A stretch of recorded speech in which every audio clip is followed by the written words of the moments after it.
today. Man. All right, so there you are. You got your comments up here. I'm going to give you over to Mark, sir, and let you guys do what you do. Bad Mark. Hi, Todd. Can you see me? I can't see Mike. I see Mark. I can't see Mike. Yeah, let me see what's going on with Mike. I can't see me either. Okay, hang on, Mike. That's Why going is to be on his end? do I need to click this? Maybe he has a face only made for radio. I've been called worse. Hold this phone up there and look at the bottom Mike, look at the bottom of your phone and see if the picture of the camera is a red line. and see if the picture of the camera has a red line through it. Worst case scenario, he can back out and get back in. Yeah, if it doesn't work, you can jump out and jump back in. Okay, I'm on my phone. I don't see a picture of the camera. He says he doesn't see a picture of the camera. It's usually next to the screen. audio, to the mic. Tap the screen and see if anything comes up, Mike. Okay. There you go. Now turn it. There you go. Perfect. Hey, Todd. What are you guys doing? I think we are now live on Hellspawn, so I just want to say hello to everybody that is watching. We kind of started a little bit early because we wanted to make sure it went live.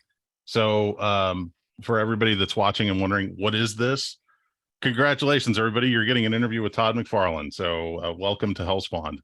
Yeah, appreciate you guys giving me the time today. Hey, Todd, are you kidding? We appreciate you giving us the time. So thanks for. Now, as a disclaimer here, I might not be looking straight at camera because I've got my deadline. I got my Spawn Batman. I got to be inking, right? So I've got to continue my pages here. So they're killing me on my deadline. So I got to get this page done here today. So Awesome. Well, welcome to Patriot Comics Presents Legends with our inaugural episode and our very first guest, the incomparable Todd McFarlane. What? This is your first one? It is. Wow. I feel like a big shot. You're part of the family. Look at me. Look at me, man.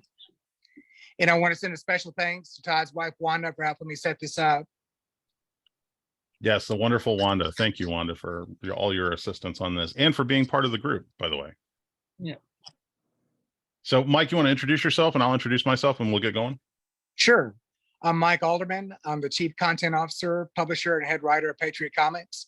This is our new interview series, Patriot Comics Presents Legends, and I'm partnering with the Dallas Comic Show to bring you this tonight. And I'm Mark Walters. I run the Dallas Comic Show. Our next show is November 11th and 12th coming up. You can find out more information at dallascomicshow.com. I also run bigfanboy.com. And I have worked with Todd over the years, going all the way back, God, over 30 years. Todd, this is us back in the 90s in Killeen, Texas. Do you remember that? That's really going way back. That is a military base. That was before you had hair on your ass. Yeah,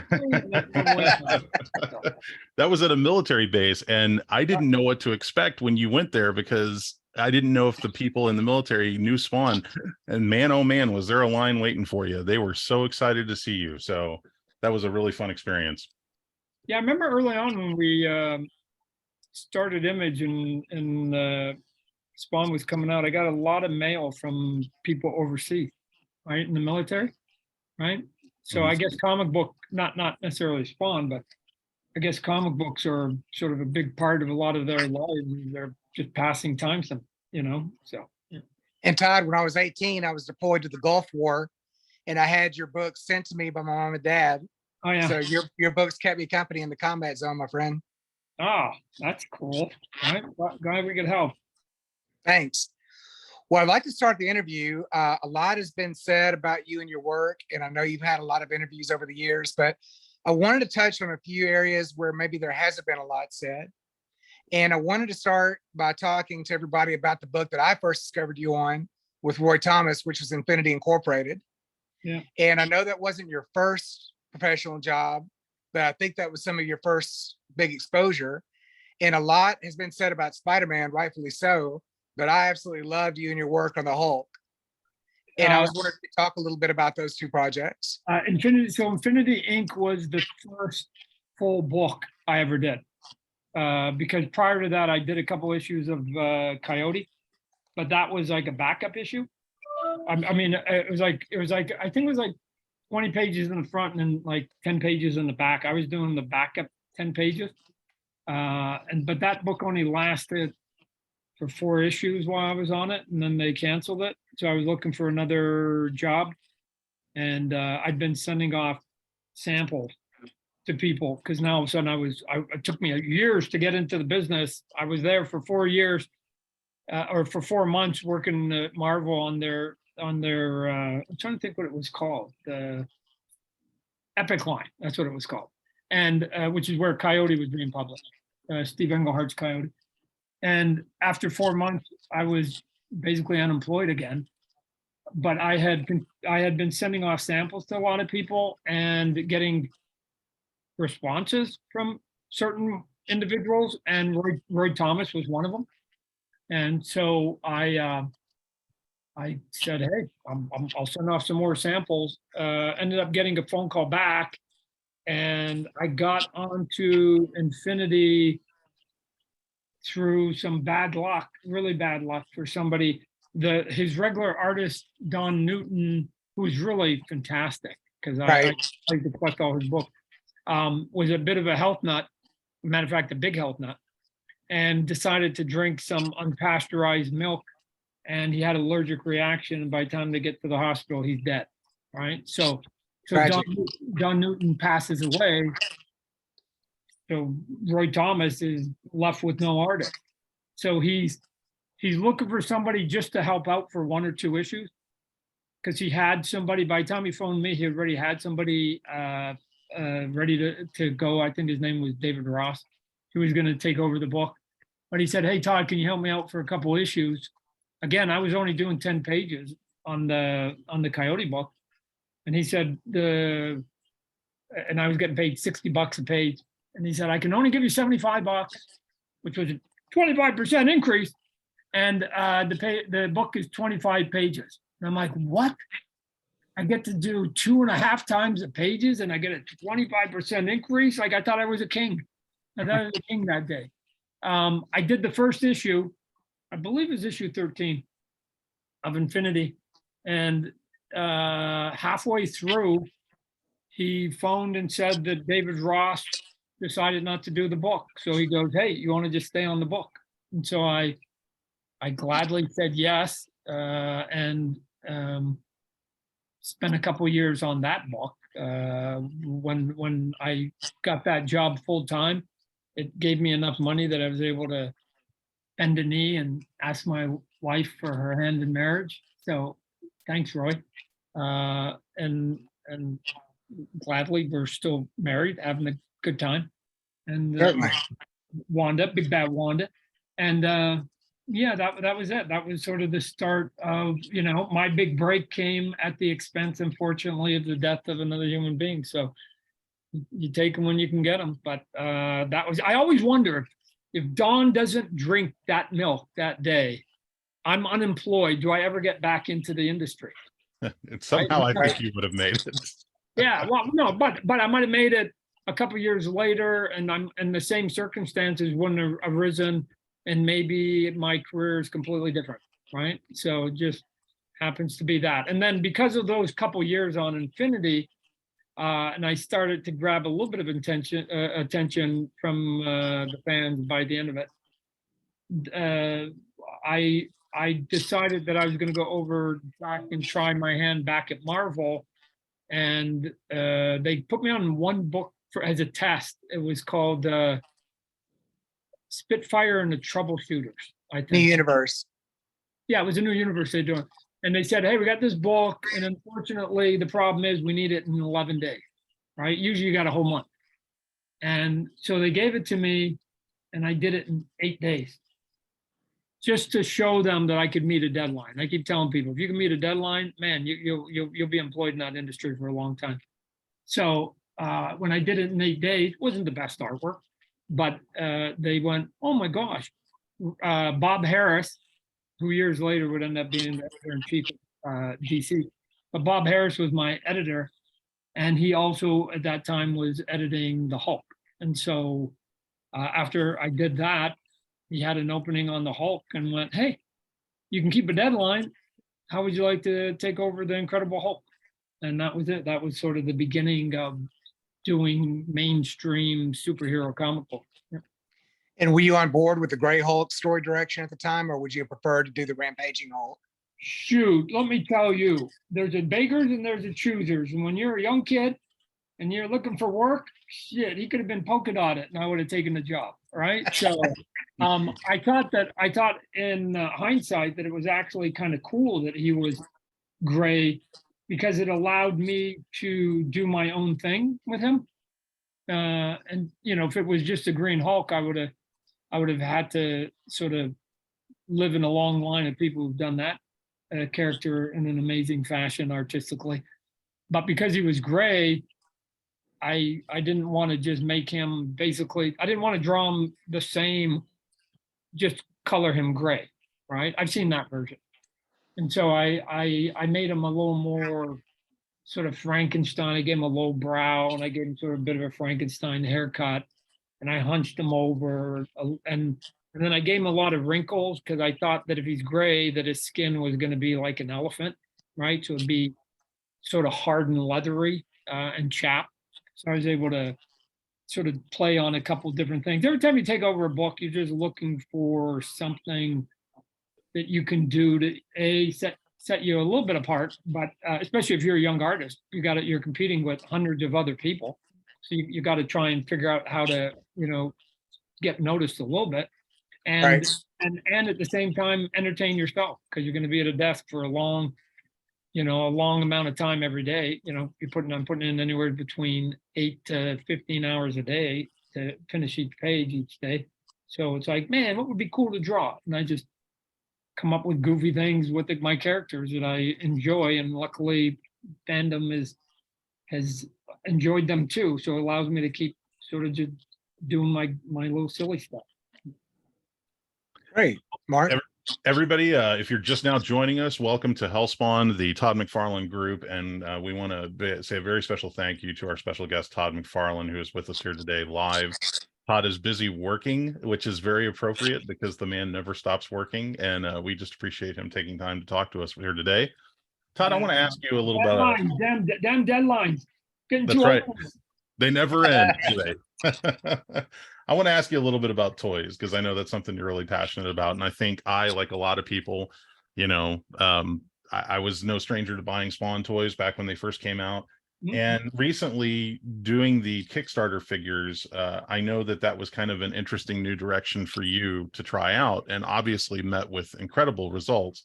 And I wanted to ask you what your thoughts were in terms of how that played out, and maybe some of the pluses and the minuses of trying it that way, because there were a lot of people that missed out on it, but the people that did get in on it, I think they feel like they got something really special out of the deal. So I wanted to kind of pick your brain about what you felt that experience was like. I had never done crowdfunding before, so I'm a curious individual. At some point I wanted to try it. So we'd been talking about it for a while. And then the pandemic came, and I thought it was a good time to try it at that point. I think we had announced it at Toy Fair, and people were trying to talk me out of it, saying, don't go forward, Todd. And I thought that when the pandemic came and everything shut down, remember the comic book industry shut down, right? Right. Restaurants, movie theaters, lights, everything shut down. I'm talking like literally right at the very beginning of the pandemic, right? About March of 2020. Mm-hmm. And people were like, no, maybe you should just wait. You don't know how it's good. And I was a contrarian. I thought the opposite, that in the back of my mind, I thought COVID was going to go longer than everybody thought at the beginning. Didn't know it was going to last years, but everybody was talking about it like in weeks. And I thought, well, what if this goes like 5 or 6 months, right? What are we going to do? Nothing for 5 or 6 months? Like, no. So, and then people said, wow, people might not be in a good mood while they're in COVID.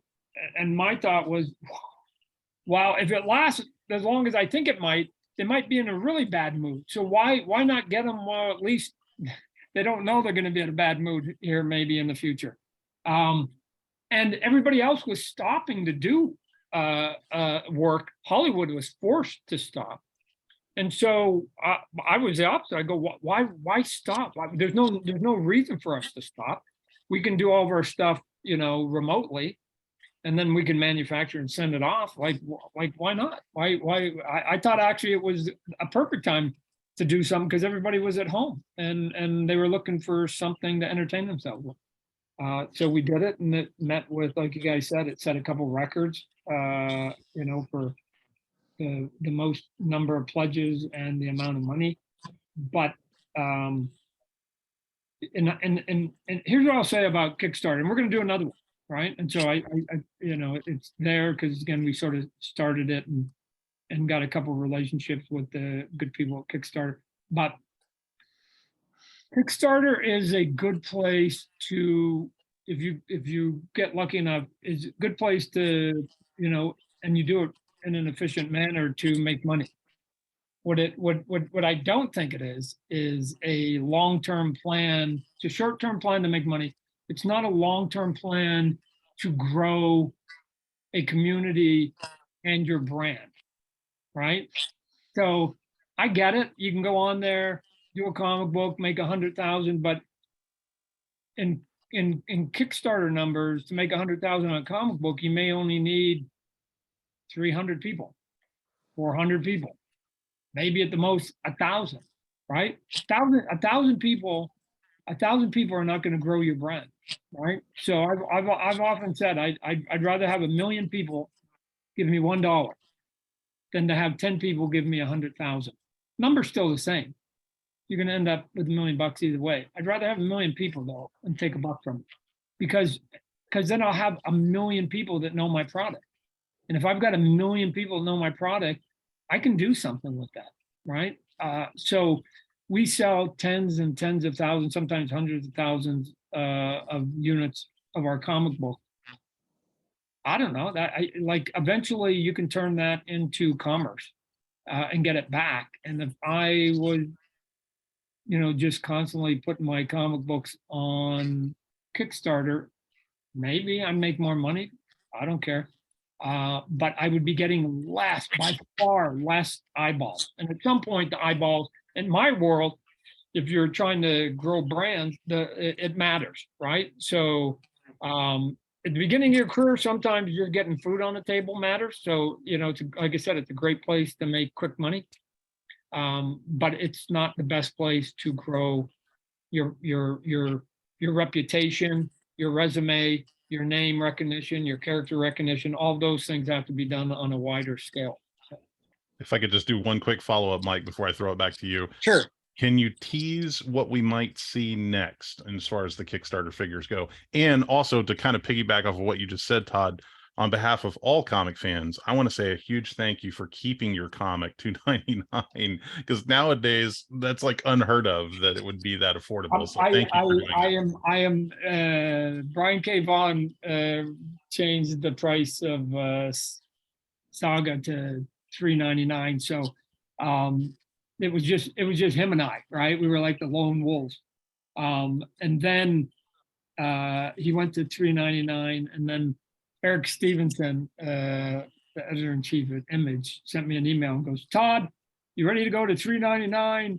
Because now Brian went to $3.99. You're the only one." Now, I don't even know. Matter of fact, I need to phone Eric, because it's like, Eric, after all this time, you don't know who I am. When you said, now you're the only guy, that's the reason why I'll never do it then. I'm like, woo! I get to brag that I'm the cheapest guy in the industry. Cool, right? I'm good with that.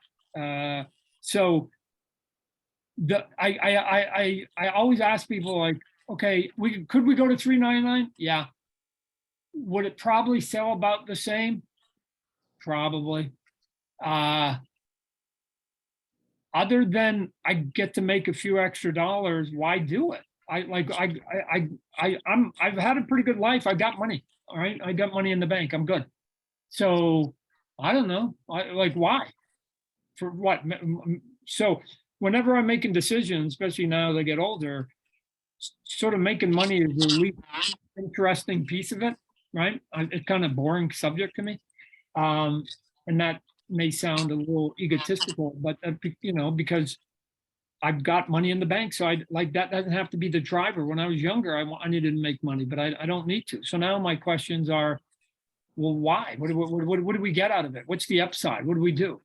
I would argue that if you've got a book that's $3.99, or some of them are $4.99, and a book that's $2.99, and you've got a customer who comes in, all things being equal, they think my book's a 5 out of 10, and they think another book is a 5 out of 10 from one of the other competitors. I don't know, the buck might make a difference, right? So I get it. The retailers may make a little bit less, but the fans are the ones that have given me my career. And so I don't know, like why the way for me to say thank you back is to not keep picking your pocket. It's to actually try and keep my prices as low as I possibly can. And here's why. Because there may come a day where I actually need the money for some reason. I don't know what it is, but let's say, we had a hard time on the toy company or on the comic book, and I may need the extra buck. If I raise it at that point, I'm hoping then that people will give me the benefit of the doubt and going, hey, you know what? He held it for 10, 15 years. He was pretty good about it, and they won't resent me for it because I was doing good by them for a long time, right? But if you're constantly trying to pick the pocket of your customer all the time, I don't know. At some point, I think you can wear them out. So, and I constantly remind myself that I used to be 16 and I didn't have hardly any money in my pocket, and so every dollar actually mattered. So that's it. I think it's cool. I think it's cool that I get to stay at $2.99. And to put it into perspective, comic books were like $1 when Image started. Comic books were $1, and we were $1.95. So we were actually more expensive. And now fast forward 30 years, because we're celebrating 30th anniversary of Image. And the dollar books have now gone to $3.99, $4.99, right? They've gone up anywhere between 300% and 400%. And I've gone up from $1.99 to $2.99. We started $1.95, but $1.99 to $2.99. I've gone up 50%. While they've gone up 400%, I've gone up 50%. They've gone up 8 times more in that span. But cool. I'll take it as a badge of honor and an advantage. So if you noticed it, I thank you, because I'm glad that you noticed. Very appreciated. Todd, you seem to have always had a really comfortable relationship with DC Comics, and you've got this terrific multiverse line with your figures right now with McFarlane Toys, and it's going great. I've been collecting several of them myself. And of course, Batman Spawn, which I'm going to ask you to talk a little bit about as well, is coming up. Everybody's tremendously excited about that. My question is, with this comfortable relationship you have with DC Comics, could you ever see that becoming more of a corporate administrative type relationship? Oh. Like what Jim Lee has going? No. I'm way too militant. I am way too militant. Look I left in 1992, and I have never drawn a single page. I'm the only one of this original partners. I've never drawn a single page, cover or anything for Marvel and DC since. Right? And the only vow I ever said when they used to phone, I go, there's only one way I'll ever draw anything that has your characters on it. My guy's got to be standing right next to them. Right? So did we do a Spawn Batman 25 years ago? Yeah, but it had the word Spawn in it. Actually, Image published that book. And now on our 30th anniversary, Spawn's standing next to a giant AAA brand icon, right? So the exposure of that, I'm hoping, is to send the message, not that Todd's doing stuff for DC, because that's not it. Because I got Spawn in it. What are you talking about? It's that if you go do your own book, go create your own character, you work it really hard. Maybe someday your character be standing next to Superman or Batman or Spider-Man in a crossover of which you get basically half the control, right? So if somebody wants to look at what I'm doing as doing work for DC, then they're looking at it the wrong way. I got Batman. I got Batman standing next to Spawn. I'm getting a better deal on that out of that gig. So Would you ever consider a Marvel arrangement like that with Spider-Man? that would be the only one. I know I talked to some of the executives at Marvel, and I just go, because they're always asking, Todd, you want to do a cover? You want to do a Venom cover, whatever else? Let me just sort of put why I can't do it and why I'm so, and it's silly, maybe, I don't know. But I'm the president of Image Comics. Image Comics is a direct competitor with every other comic book company, right? So I can't draw and work on their books unless Image is directly benefited. So every single Spawn Batman book you're going to pick up on December, there's going to be an Image logo on. Be at DC, there's going to be an Image logo, right? So I'm quite proud of that logo. But there's two Todds. There's Todd the artist. So when they phone up and they say, hey, Todd, you want to do a Venom cover? The answer is like, yeah, man, that's cool. What are you talking about? I created the look. Shit, I'd knock it out of the park. It would be super cool. And then Todd, the president of Image Comic Book, rears his head and says, Todd, aren't you the president of Image Comics? Uh-huh. Isn't that a direct competitor over there? Uh-huh. You got time to draw a cover? Uh-huh. And you're going to draw a cover for a competitor instead of your own company? I can't do it. That's what stops me. I can't do it. I can't sit there, as much as it would be cool to draw another Spider-Man cover or a Venom cover or a Batman cover. I can't, because if I can do one cover, then I should be doing it and giving the benefit to Spawn and or Image Comic Books. That's it. So I've never broken. There's the only time I'd broken that code, for one page, was Marvel did a tribute book for the 9/11, and all the proceeds were going to go to first responders and people.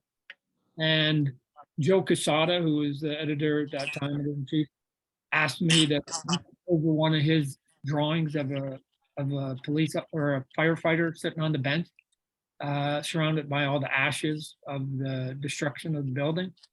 I thought it, for that moment, it was worth me sort of putting down my sword, right, and going, okay, we can do that.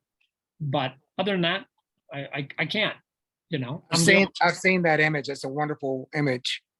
So, but anyways, I just think it's a conflict of interest. And so, could I do a Spider-Man again? Yeah, but it has to have Spawn, right? It has to have Spawn. So that's the one I've talked to him. I go, if I ever come back, it would be Spawn Spidey with Venom being the bad guy, right? Boom, right? And I would have to draw it, right? I couldn't get anybody else to draw, because then I think people are waiting potentially for Todd to draw Spidey again. But I don't know if that ever happened before I die. So, and I know Wanda has told me that it was really a big deal for you to get the DC license. Could you ever see a? Wanda has told me that it was a big deal for McFarlane Toys to get the DC license. Yeah. Could you ever envision getting a Marvel license? Yeah, like at some point it'd be cool if I do a little Marvel, do a little Star Wars, do a little Transformers, do a little bit of, what are you talking about? Awesome. I'll do a little bit of everything if they let me. You just sort of bide your time and be a little patient, maybe someday, but no. So the toy company, the toy company is a different mentality for me, because it's just a side business, right? So it's not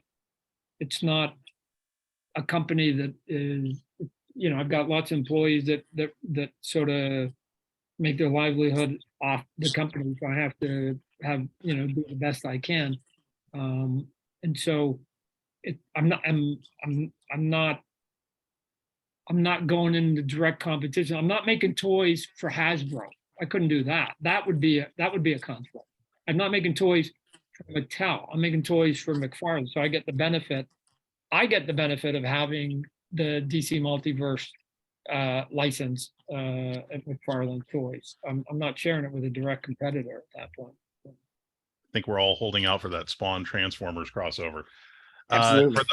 For those of you that are watching us live in Hellspawn, the Todd McFarlane group, if you have questions or anything you want us to get in while we're talking to Todd, you can post it in our chat and we'll do our best to get to it. I did want to say hello to Emiliano Serrano. Thanks for joining us.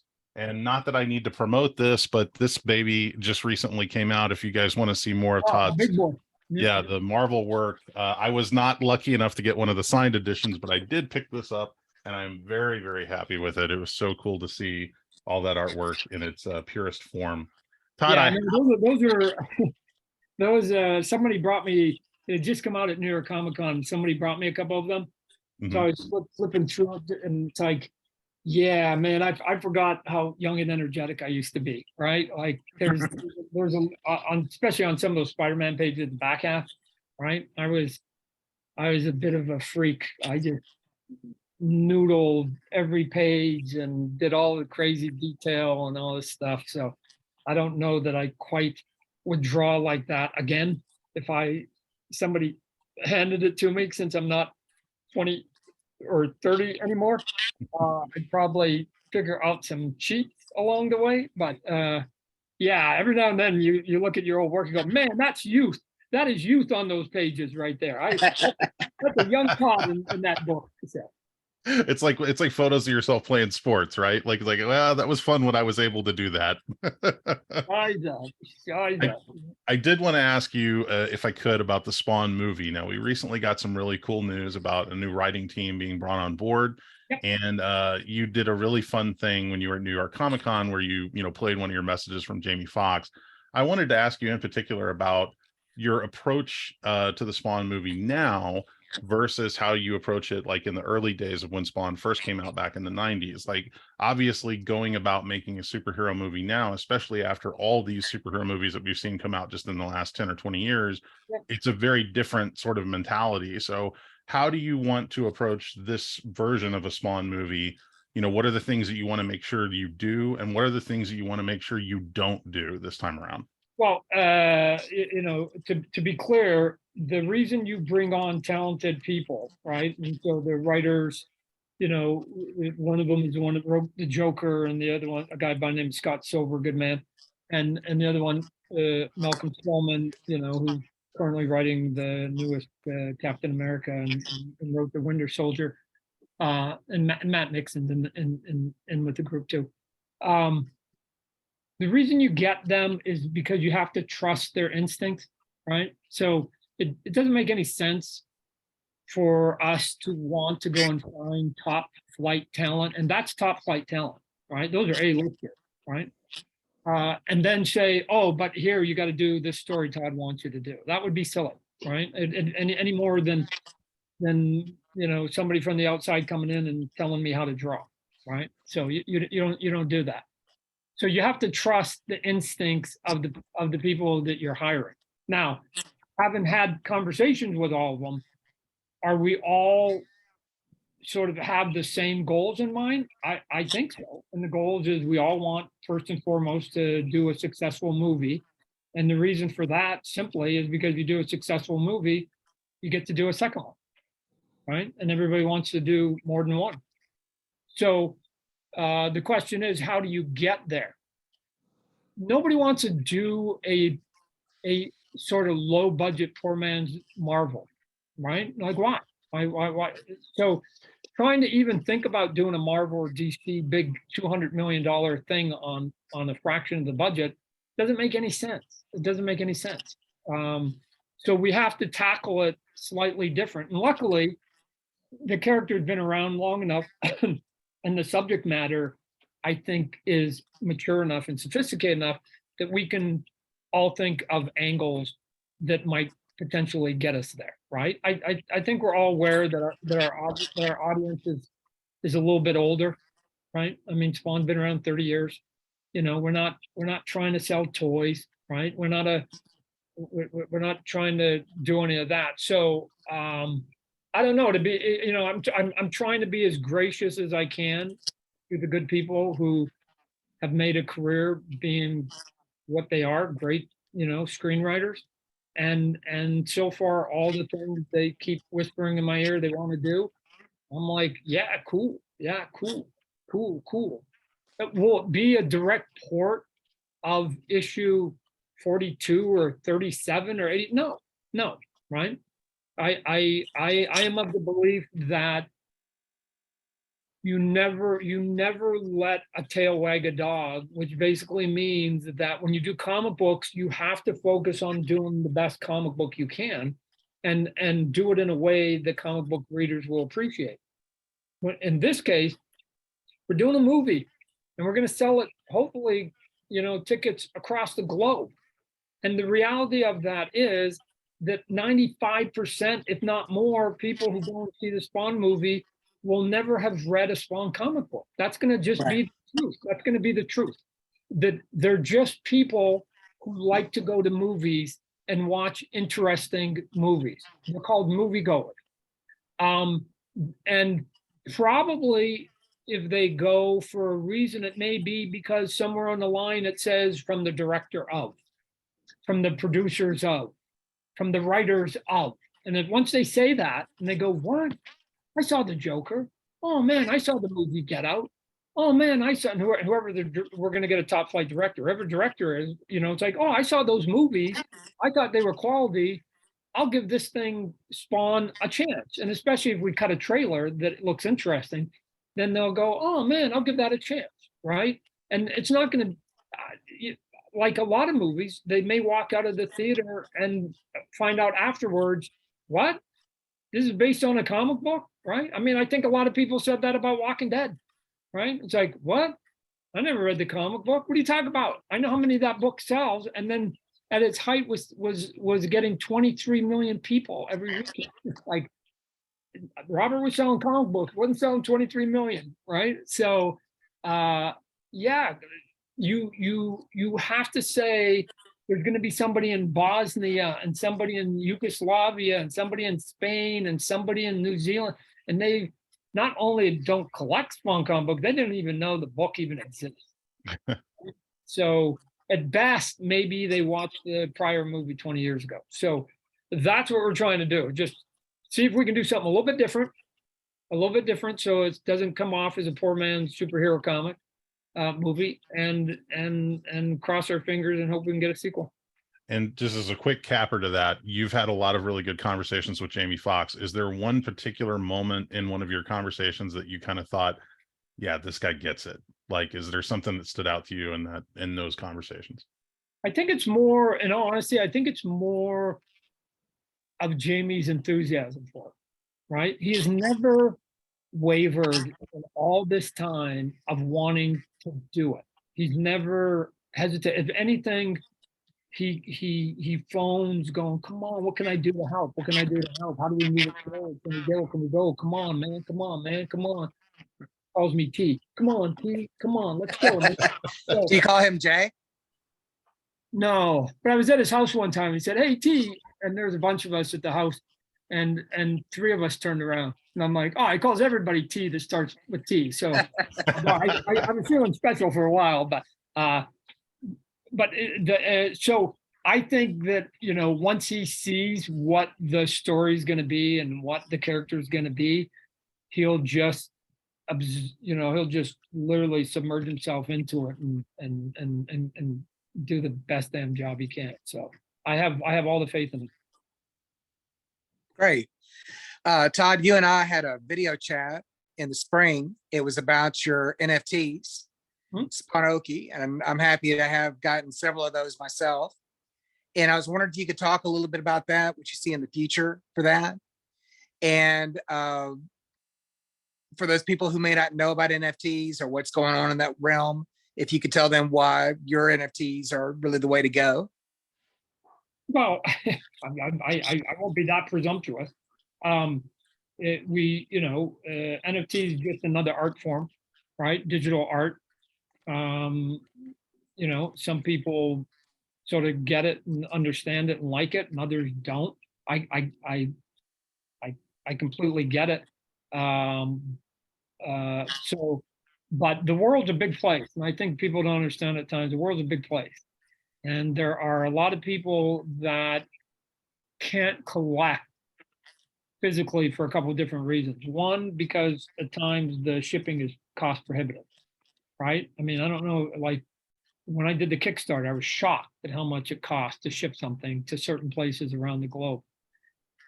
So they go, why would I buy something for 20 bucks when it's going to cost me 120 to ship it? It's a $140 item, right? So then they can't collect your toys or they can't collect your comics or whatever else. It's going to be too expensive.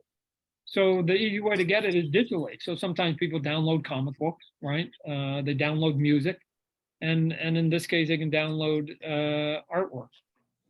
In other places like Tokyo,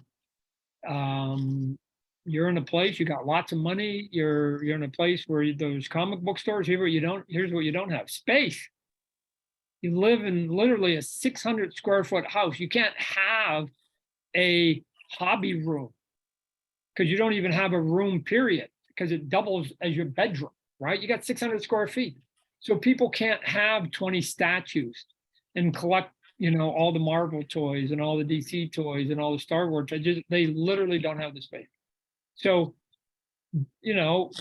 collect. So you have two choices. You either say, I'm never going to be able to collect it, or you have to find another way. And another way is doing it digitally, right? I mean, it's weird to me that people sometimes like, NFTs, I don't get it. Like, your music is digital, your books are digital, your photos are digital, sometimes your TV and your movie digital. You're okay with all that. But now you do this other little thing that's digital and it's artwork, and somehow it messes with you. It's weird to me. So it's not for everybody, but those that are in it are very, very passionate, as you can imagine, right? Just like any other hobby, right? They're enthusiastic and having a good time. Our newest one that's going to be coming out is going to be a collaboration between J. Scott Campbell and I. So that some of those details are going to be going up here in the next couple of days. So. Yeah. I know you're working with Mark Brooks too. I was happy to see that. So congratulations on landing him. He's a great talent.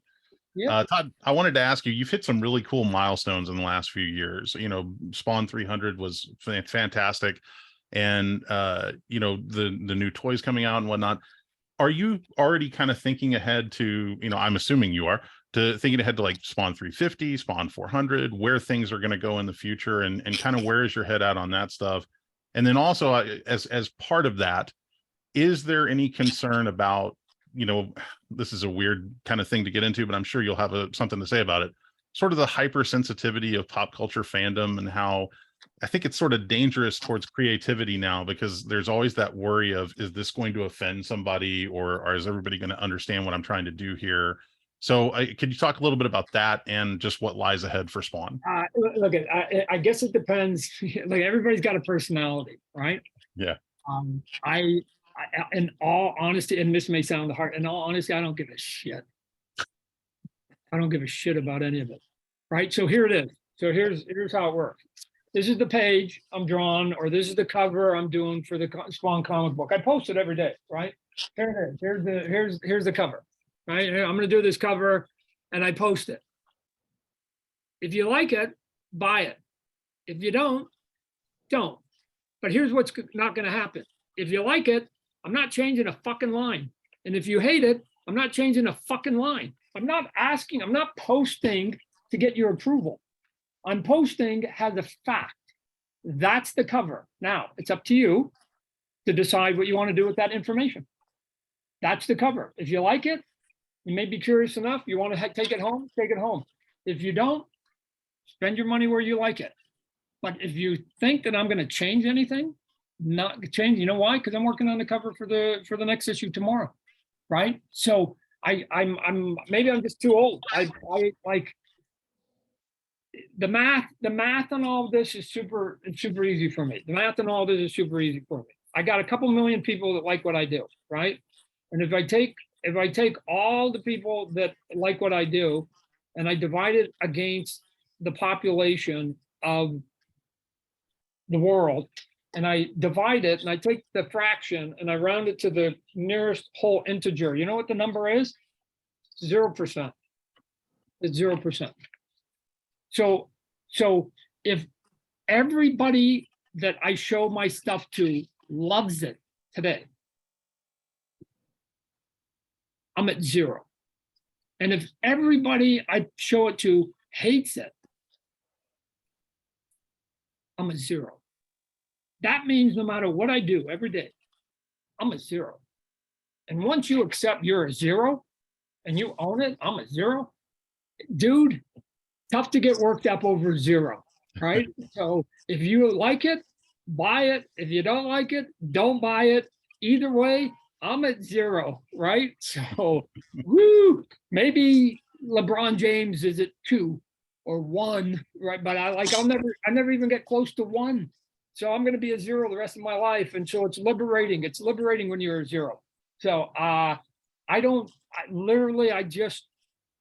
just do my work and I put it up and you can either come or not come. Right. And oh, by the way, here's what I don't understand. If you don't like it, then I can solve this. Don't buy it. Spend your money on something you enjoy. That easy. I just fixed your problem. Right. What I don't understand, it's a head scratcher to me, is I don't understand why you want to tell me why you don't like something. Here's what I don't like. I don't like Brussels sprouts. I don't like the taste of them. But you know what I've never done? Never gone to BrusselsSprouts.com and went, how dare you have these Brussels sprouts? I do not like the shape. I do not like the taste. You know what I do? I just don't fucking eat them. Problem solved. And you know what I do? I spend my money on food that I do like. And you know what? I like broccoli, but here's what I still don't do. I don't go to broccoli.com and say, I love your broccoli. I just eat it and I go on to I don't know. It's weird. It's weird to me that people want to like tell you everything. Like, I don't know. I'm too busy. I got pages. I got to get pages done. Right. Like, so God bless that I've got enough people that like what I do. And again, to do a good book, you only need 20 to 50,000 people. There's 8 billion. There's 8 billion. So somehow people think I'm trying to appease all 8 billion. I'm not. I need 20 to 50,000. If I've got that many every day, I'm in good shape. And that means the other 8.1 billion people that don't like it, okay, who cares, right? I keep saying, if you want to play in the NFL, 32 teams. You know how many teams have to like you? You get drafted and you're playing in the NFL. Who cares if the other 31 guys think you're horrible? Who cares? You're in the NFL and you're playing. You need one. So I don't know. I don't give much weight to any of that. I'm too busy. I'm too old for any of it. So fantastic answer. The easy answer is don't read the comments. And here's the other piece. I'll give you 2 if you want to make your life easy. I wake up every day and I have, like, I'm not a religious person, but I do have like my personal mantra. And it's this simple. Today will not be perfect. Every day I say that. And guess how many days in a row I've nailed that? Every single day.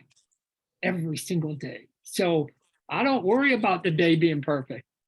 I don't worry about it because the first thing I do is go, it's not going to be. Woo. So first time somebody cuts me off, boo, nailed it. First time somebody says something, woo, nailed it. Right? I don't have any pretenses that in a planet that is nothing but flawed human beings, myself included, that flawed things happen every single day. I accept it. So cool, right? If you don't like what I do, just kindly step to the side because there might be somebody behind you who likes it. That's all I'm saying. Just get out of the way. There might be somebody behind you. That's all. No big deal. I'm not going to try and convince you. just move to the side, go spend your money where you like. Go, don't eat the broccoli, don't eat the Brussels sprouts. Somebody might come in who actually likes what we're doing. That's okay, no big deal. I wanted to promote something that is in stores right now. The Black Adam Black Adam. statue. It's awesome in person. I knew it was going to be awesome before I got it. Love the movie, love the figures. This statue is really quite an achievement, Todd. And I also wanted to show the classic McFarlane Toys Collectors Club Todd the Artist figure, given to me by my good friend Ian. And if you're looking for some of these vintage McFarlane toys, I found that Vintage Toy Stores, Dallas Vintage Toys is a good one. eBay, there's all kinds of goodness. If you like what Todd is doing right now with his toy line, it's been around for 30 years and there's a lot more of it out there. And Todd, I wanted to thank you so much for participating with us tonight. I want to thank you and Wanda, your good friends. I want to thank Bonnie with TMP. Yeah, And Todd, I hope to see you guys when I'm in Arizona next year. we'll do it. It's I've got to go now because it's my son's birthday. So Wanda's saying, Todd, come on, man. Come on. Happy birthday, Jay. Wrap it up. Wrap it up. Happy birthday. And thank Happy you birthday, Wanda, Jay. so much. Yeah. So All thank right, you, Todd. all right, good Means- luck. Best of Means luck the to world you. to us. Thank you for joining us. Thanks, Todd. All right, be good. Bye-bye. And we also wanted to promote Todd has a new Facebook page, Todd McFarlane Productions, which you can follow for more information on Spawn Comics. And I thought it was Todd McFarlane Comics. I thought it was McFarlane Comics Official or something like that. I tell you what, Todd, we'll post a link down below so that people have a direct link to it. And we'll make sure they have the correct link. Yeah, So maybe I don't know the name of it, but yeah, we do, just so we can show all things comic book. So yeah. that's All right, fantastic. gentlemen, you guys be good. Thank you, my Todd. friend. It's a pleasure. Thank you so much. All right. We are going to end this here. Stop the stream. Yep, you're gonna kill it for everybody. Oh, what do I want to do? It's okay. Sorry, guys. We'll tech back behind the scenes here. Stop the live stream. There we go. Stop the recording.